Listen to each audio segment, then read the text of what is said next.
I want you guys to put your hands together and make some noise for an absolute legend, an incredible hero of horror, and for everyone who loves long hair and heavy metal. Put your hands together for the incredible Tom McLoughlin. Keeping very well, sir. I'm jumping a year, 73 actually, but I always try to be a year ahead. So, before we get, just so you know, I'll do a couple questions, warm up the room. Okay. And then as soon as I see the audience getting into it, as soon as I see hands, I'll start calling them out there. But you have been a hero of mine ever since I first saw Friday the 13th Part 6, the greatest film in the franchise by far. And I've always wanted to know who are the heroes that inspired you growing up. And of course, we got some winks in 6, you know, with Karloff's General Store and a lot of those. I mean, yeah, it's pretty obvious where I steal from.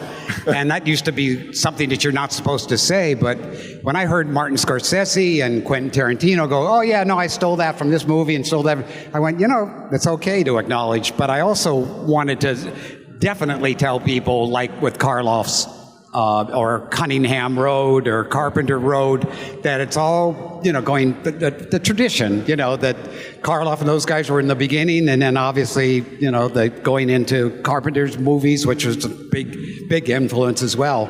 And then, you know, just all the way up until remaking Jason, you know, which is kind of what happened, is turning him into the undead. And that's kind of how I got the job. It's like, can you figure out some way, you know, to bring him from dead to, well, there's only one way I know, lightning. So that's kind of how that all happened. Wow. Well, I got to say, one of my favorite winks in Friday 6 is the name Sheriff Garris, being, you know, for Mick Garris, of course. Yeah. And in 1986, very ahead of its time. So I imagine the fact that you worked later together on She-Wolf of London, yeah, you know, you guys were probably buddies from way back in the day. Yeah, he saw, like, I believe it was one of the first screenings we had of One Dark Night, which was my first movie that came out in 82, 83. And we just hit it off immediately. If anybody's seen Mick, we look like we're brothers with the hair and the nose and all that. And we just became very close.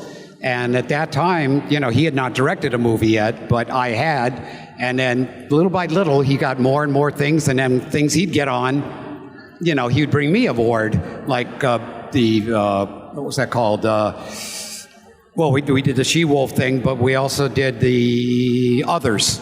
It was a Spielberg series that only lasted one season, but it was amazing, you know, thing to do together. And then also the stories. Amazing Stories. Amazing Stories, exactly. Yes, oh, I definitely have to ask about that at some point. So another interesting credit that I wasn't aware of, but I didn't know you wrote for Van Dyke and Company as well. That's your first credit on IMDb. Is it? No. Any memories from getting that job or breaking in, or? The first credit is what? It's for writing for Van Dyke and Company on IMDb. Oh, yes, okay. I always think of that I'm directing the pantomimes, but yes, I did write on that. It was incredible because Dick Van Dyke is one of the nicest guys in the world. Close second is Tim Matheson, so I hope you guys go and see him. He's going to be appearing someplace soon. But they're just people that it's, you know, you show them something. In the case with Dick, we were doing pantomime, so I would show Dick what I wanted. He would, you know, imitate it and take it another step further. And for me, it was incredible because I was directing Lucille Ball, Sid Caesar, Chevy Chase, which was the first year of Saturday Night Live, Carol Burnett. I mean, you know, these icons. And, you know, I was this, I guess I was 26, 27-year-old punks. And it was just amazing, you know, to be showing them comic stuff when they're legends. Wow. So it was a, you know, great thing. And we got an Emmy nomination, which got me into the Writers Guild. Oh, wow. Oh, that's such a great story. So I apologize for jumping out of chronology here, but I know we're going to have Friday questions pouring in. Before we get to that, I absolutely have to ask about creating the greatest show of all time. Of course, I'm talking about They Came from Outer Space. Very few things made me as happy as that show in the early 90s. So anything you could tell me. You really liked it. I loved, absolutely. Stuart Fracken and Dean Cameron, are you kidding me? Yeah. That is incredible casting. Anything that you remember about that, or I apologize if it was, I'm not bringing up a fun memory, but I just loved that show. Yeah. Well, when we did She-Wolf of London, I also got the green light on that. So it was an incredibly bizarre period of my life. My father just died. My daughter was about to be born. Mick and I had these, 2 shows that we were working on, and we had to get writers and directors onto those. And then I was prepping Sometimes They Come Back, that was going to shoot in Kansas. This was all happening at once, and I didn't know where I was going. And so I didn't sleepwalk through Sometimes They Come Back, but I was in another zone. And when it was all over, it was like, okay, now let me see what I got here. And it all managed to come together. So that was, brilliant on my editor's part, and also Terry Palmieri, who did the score. It was an incredible score. Filmmakers and anybody, actors, writers, you're lucky to get to go on a run of things that people remember. That is as good of a run as anyone's. I mean, shit, that is just an incredible run. From Friday 6, She-Wolf of London, amazing stories. They Came from Outer Space. Sometimes They Come Back. Like, wow. Like, any director would be lucky to have a run half that good. So I know the Friday questions are going to come pouring in, so I'll kick it off. How did the project first come about? What was the very first memories of meeting with Paramount? And did they have a different take, or how, obviously they wanted to bring Jason back, but that was it. I didn't want to do slasher movies, to be honest, because when I brought my scripts around, like One Dark Night, it's like, kid, it's okay, but, if you can give me something with, some isolated place, a forest, mountains, and then get a mask. I don't know, could be a helmet, could be anything, and then, get, beautiful, buxom girls that you can kill. And I can give you a deal. I can get you money. It's like, no, that's not making a movie. Yeah. So when this was offered, I went to the meeting, mainly because my agent said, are you nuts? This is a Friday. And I went, I only saw the first one. I didn't see the other ones. But I met Frank Mancuso at Paramount, and he said, I saw your movie, One Dark Night, and I love the look of it, and we fucked up on part 5 because we brought back somebody who wasn't Jason. And then we ended the movie with Tommy Jarvis putting on the mask, and the fans were pissed. So he said, I just need somebody to bring him back. And I said, and? That's it. So I had, carte blanche to do the story, to do the characters, which I wanted to make likable, to put the humor in, to add children, to, have the RV scene, all these things that, fight underwater, all these things like, I had to do in a $3 million budget, which sounds like that should be enough, but with the studio and all the other people who got their hands in there, you end up with like $1 million, $1.5 million, at the end of it. But we managed to pull it off. One thing that I've always really appreciated about 6 is from a timeline standpoint, you're kind of handed a really messy situation. Like, oh, this guy's going to be back, but he's not this guy. And last one, he was Jason, but he's not Jason. And it's like, somehow you managed to have more continuity in that film than I feel like any of the other films really had up to that point. Obviously 5 picked up with Tommy Jarvis, but it's mostly a different kid and this and that. I could talk about Friday 6 all day, believe me, and I have on my own YouTube show. But that's not what people are here for. They're not here to hear me talk about it. They're here to hear you. So one thing I have to ask, how much of a hand did you take in picking the soundtrack songs on Jason Lives? Well, that was another very freaky thing. When I was a teenager in the lovely 60s, we opened the group called the Sloths. We opened for, the Doors, 3 or 4 shows before they were, their album came out. And Iron Butterfly, which I don't know if they were still popular today or not, but they were huge back then. The group Love, Pink Floyd, Eric Burden and the Animals. And we were kids. We were 16, 17-year-old kids. But one of the clubs that we played at, we opened, or did they open for us? I don't know, we were all unknown, but a group called the Nas. And the lead singer of the Nas was a guy, Vincent, from Texas. And so we hung out a little bit backstage. We'd go to Frank Zappa's house, hang out there. And as the years went by, Vincent became Alice Cooper. So, and I was like shocked, because he was now doing the kind of stuff I was doing in terms of like blowing up shit on stage, stabbing myself, throwing myself out in the audience. Not that he was copying it, but it was like he was doing it in the best possible way, you know. So when we were finding songs to put to, you know, the movie, we just picked stuff that we liked, you know, AC/DC, you know, obviously Alice, you know, so a combination of hard rock and heavy metal. So when my producer, Frank Mancuso, heard it, he goes, "Oh, you like Alice?" I go, "Yeah." And he goes, "How would you like Alice to write a song?" I said, "You would do that?" He said, "Yeah." And I said, "Could I get 3 other songs so I could make this track?" And he said, "Let's ask." Alice said yes. So, you know, that's how it kind of came together. But to this day, I have not, "Hey, Alice," at all. After all these years, the last time I saw him, we were both 16, 17 years old, you know, in the 60s. So every time he was at a convention, I missed that convention or he missed mine.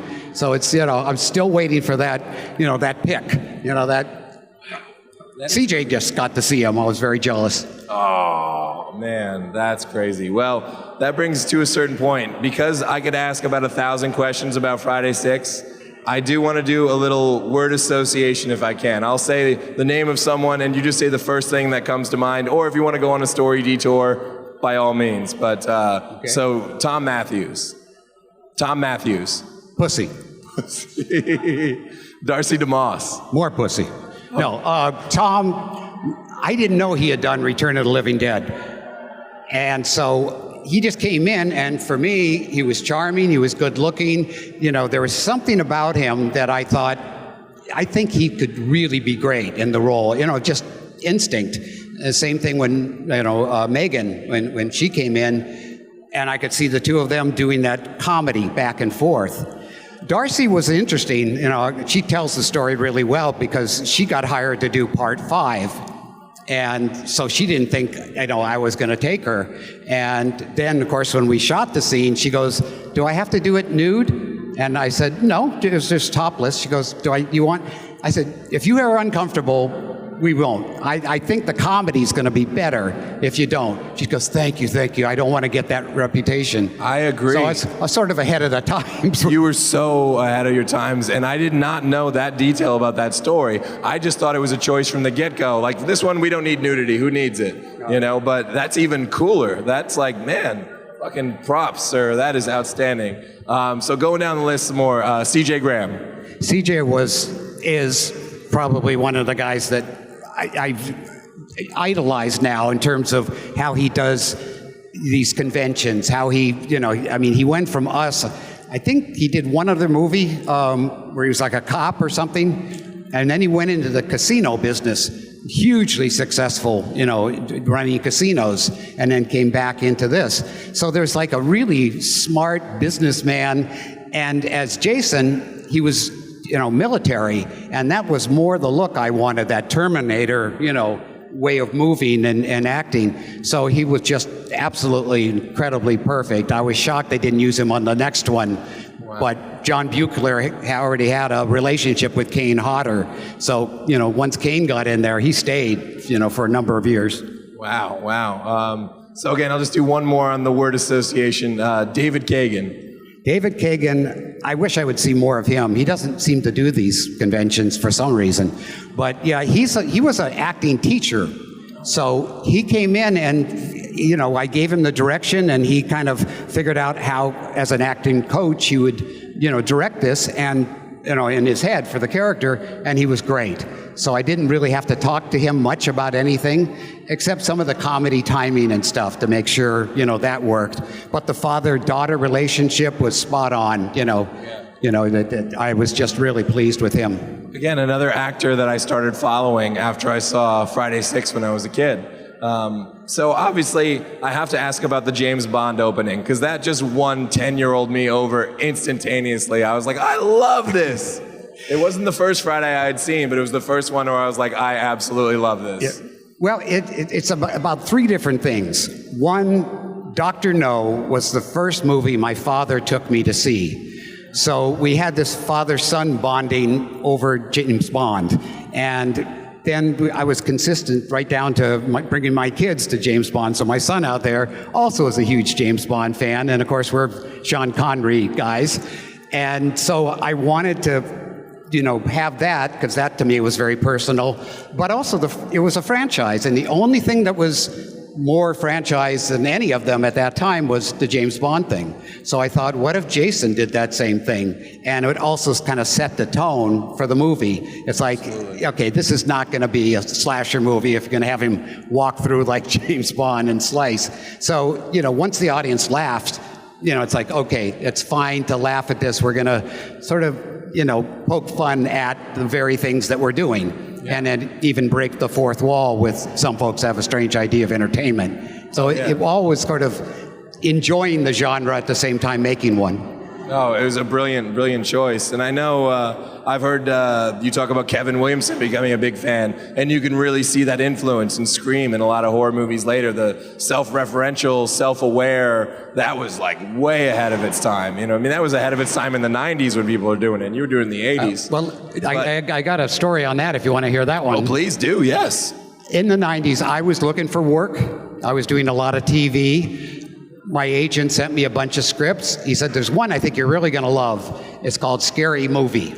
So I started reading it, and after like the first scene, I'm going, I kind of made this movie already. It's very similar, that, tongue-in-cheek approach to the whole thing. So I turned it down.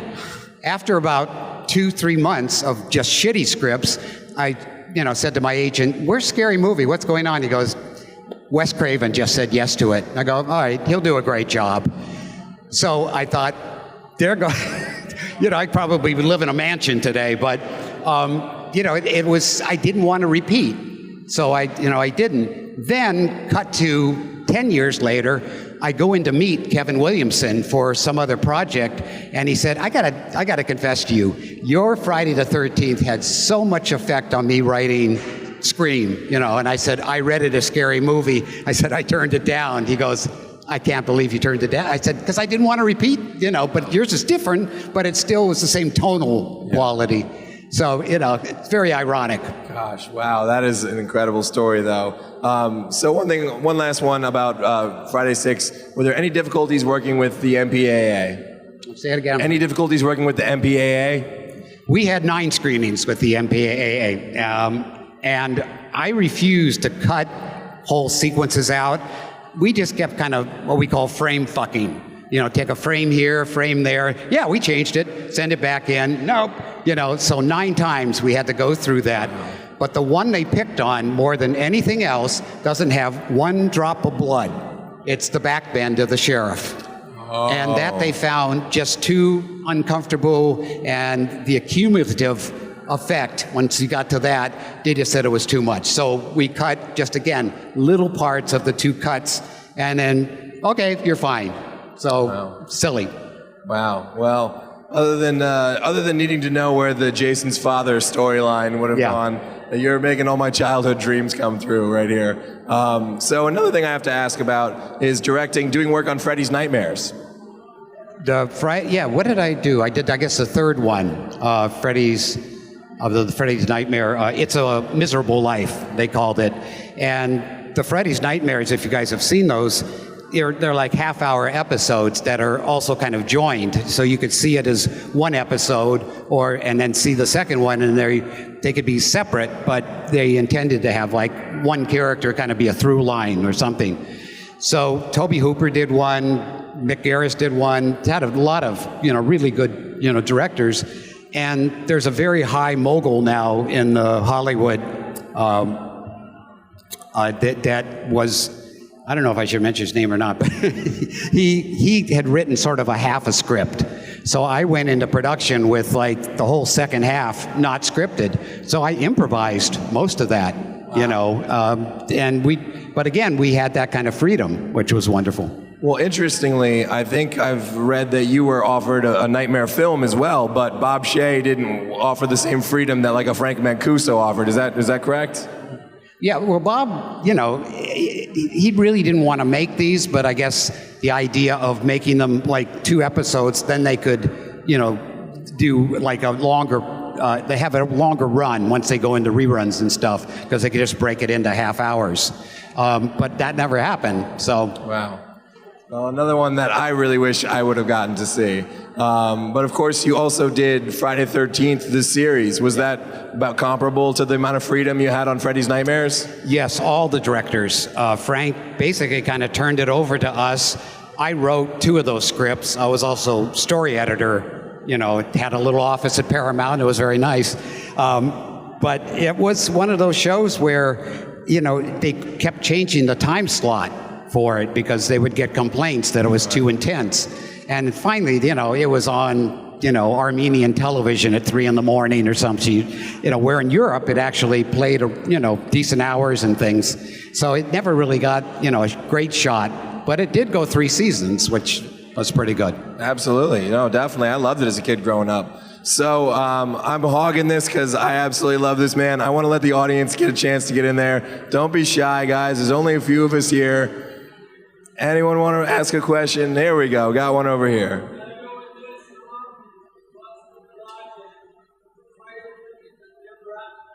What's the Friday the 13th project that never happened?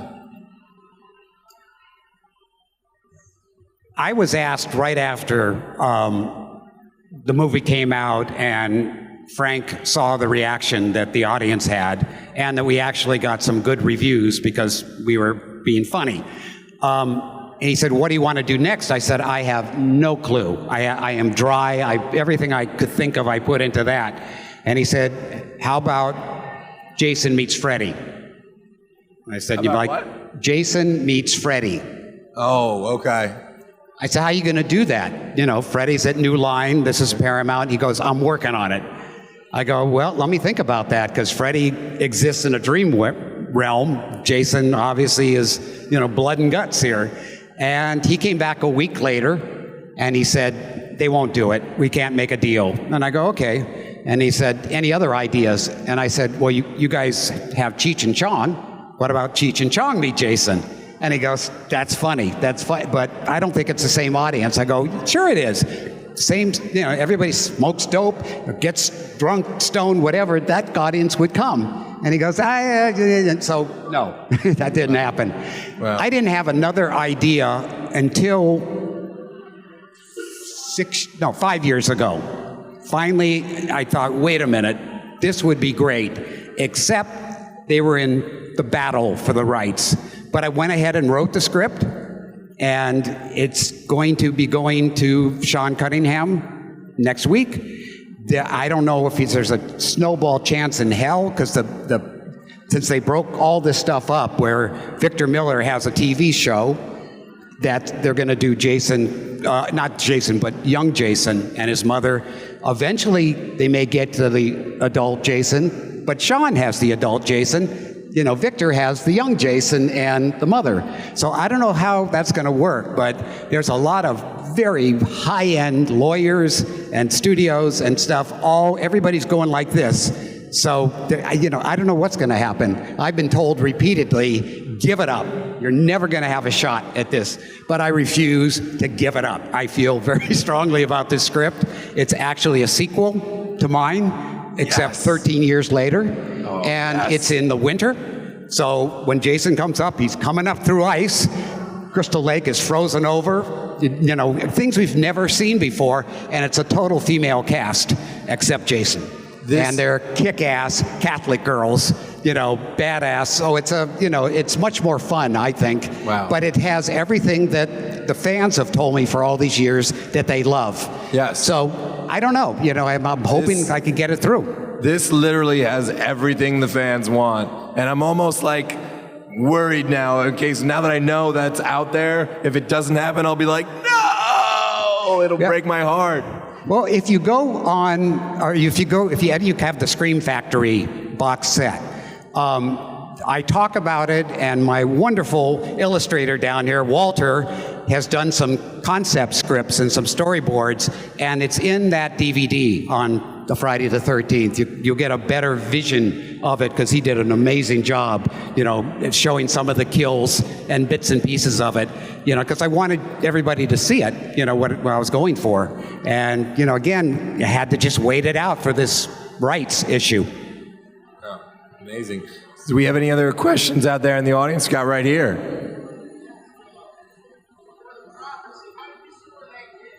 And Prophecy? How did you score the Prophecy? Yeah, for those of you who don't know Prophecy, you're lucky. No, it was a show that John Frankenheimer was directing. John was one of those directors that I looked at as he made, some of the most incredible action movies, and he'd never done horror. He didn't want to refer to me as the monster. I was an ecological mistake that occurred, and I was supposed to be a piece of all of God's creatures according to Native American tradition. So they built this suit that was 150 pounds, that looked like a mutated bear, and I had to learn to run on all fours, and I got to be employed for about 4 months, on this show. And John kind of was losing it at that point, so we went to Vancouver, we shot some, he hated it, we came back to Los Angeles, they built Forrest in the soundstage, I met my wife there, on that soundstage. It was one of those movies where when it was done and we premiered it in Hollywood at the Chinese Theater, the crowd there were other makeup effects people from Rick Baker and all these, and they laughed at it, they booed it. David Seltzer, who wrote this script, who also wrote The Omen, I remember walking out of the theater and he was like, everybody else was gone. He just it's like his life was passing, I felt so bad for him. But, this was the year that Alien came out.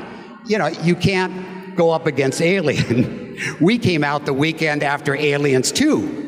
Came out. So that was heavy competition for Friday 6 too when it came out. Wow, I didn't realize you guys went toe-to-toe with James Cameron's Aliens.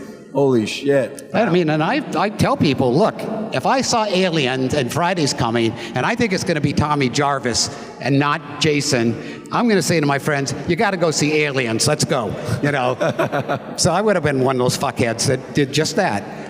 But, when people saw it, when it's caught up with them on DVD and things, it's amazing how much people love the movie. And I think, most of them didn't see it when it came out. Wow, amazing. So I do want to let the audience jump in again. We got any more audience questions out there, guys? See, we're in the back. Oh, thank you. It's coming up.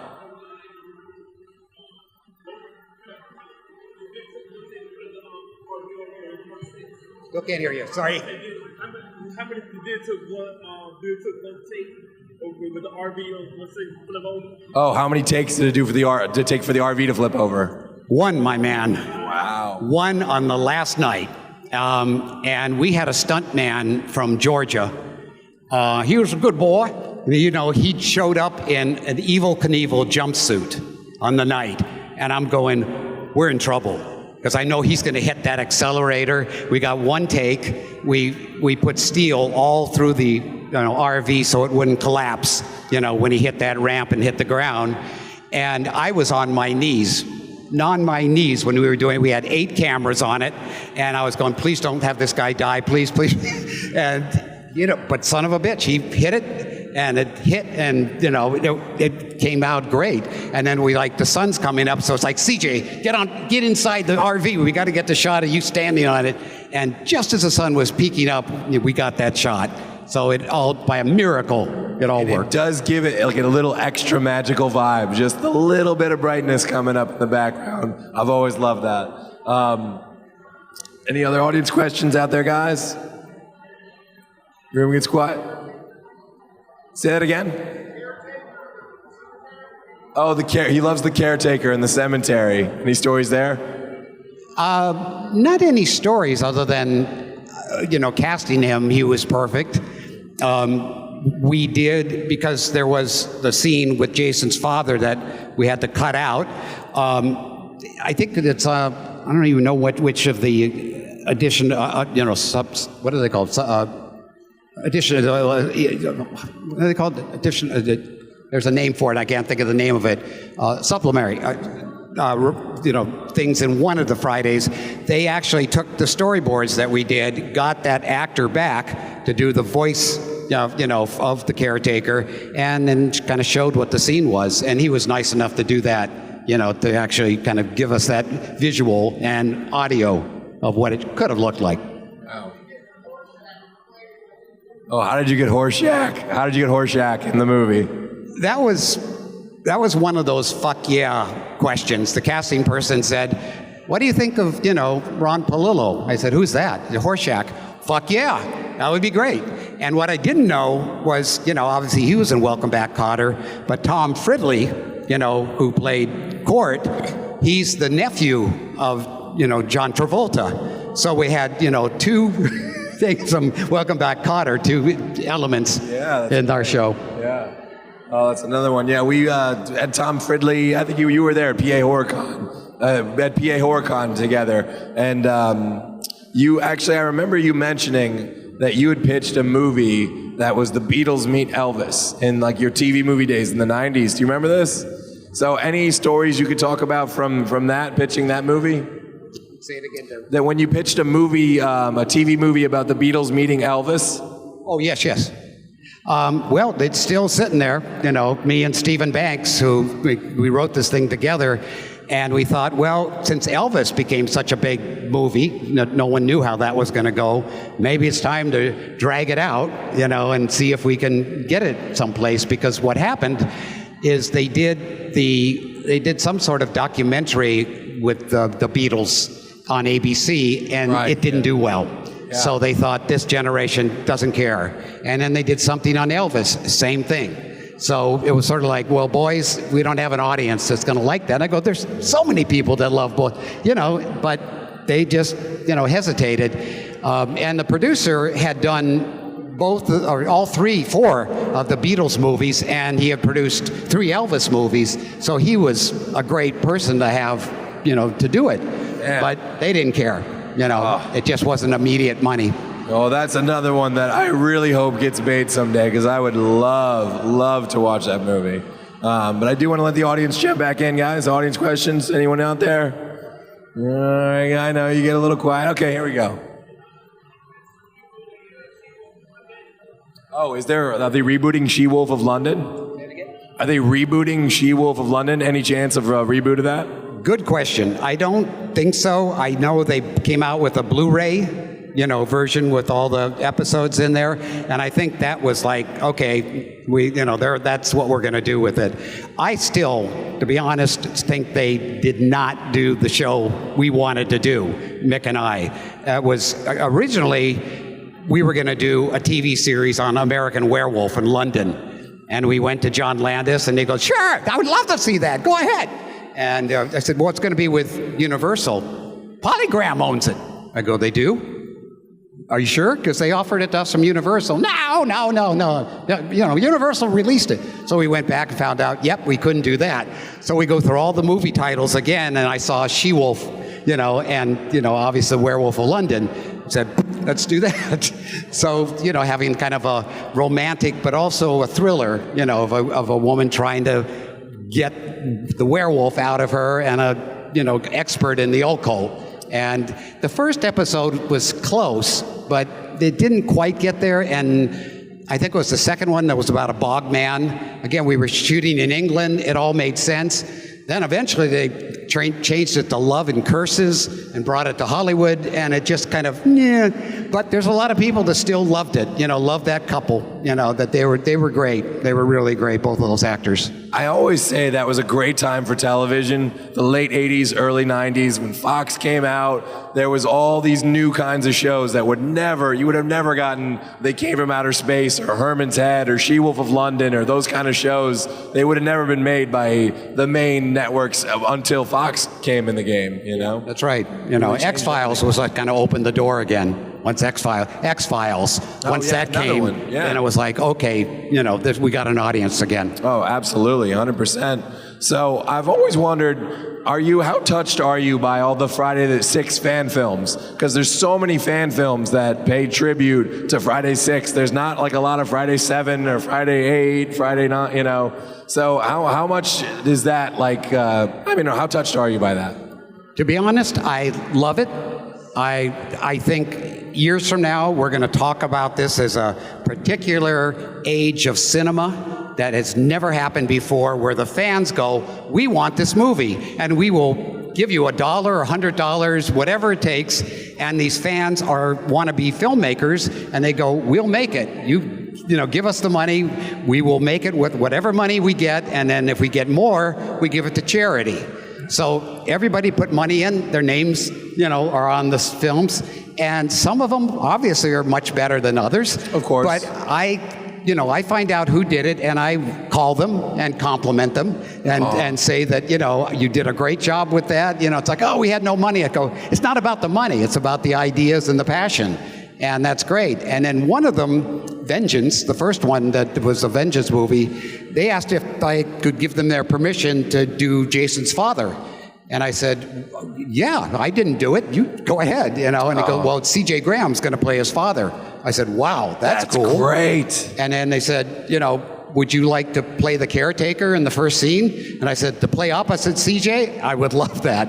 So in I went, and it was crazy, but they had enough stuff that they could put together a film. It did very well with the fans, so then they did Vengeance 2, made my part bigger, you know, and Ron Mello, who's in the Happy Birthday, he plays the, you know, what is that called? Is it Happy Birthday to Me? Or no, Happy Death Day. I'm sorry. Happy Death Day. He's the guy behind the mask. So we got to do a scene together, which was great fun. He's a very funny man. And CJ gets to cut my finger off. He gets to take my hand and put it into a garbage disposal. So it was a lot of fun. Wow. Well, that is a great place to end, because I think I've taken up enough of your time.